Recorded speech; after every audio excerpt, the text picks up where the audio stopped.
Guys, tayo magluluto. Ayan, kamatis again. Na may sibuyas. Ayan, na may luya. Ayan. Guys, tara.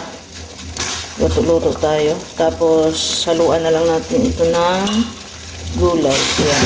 Mga lods at kaya ganito yung madalas kong niluluto pag dalawa lang kami ni Lola. Kasi yung kamatis kasi mga lods ay nakakatulong ito sa kanyang digestive system ba. Alright. Maganda ito kay Lola dahil alam niyo naman, ang Lola ko ay may dinadalang karamdaman. Kaya mas gusto ko ipakain sa kanya yung ganito, yung may sabaw. Ganyan. Alright. Kaysa sa mga prito kasi ma-oily yun. Kaya mas mainam na lang na ganito, may sabaw-sabaw. Alright.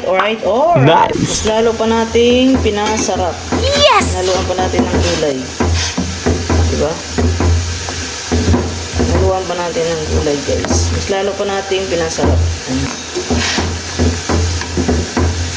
Pakuluin na lang natin yan. Lagyan na lang natin ng pangpalasa. Wow!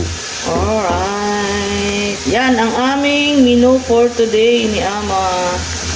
Guys, salamat sa inyong suporta at sa walang sawang suporta sa panonood sa aking mga video.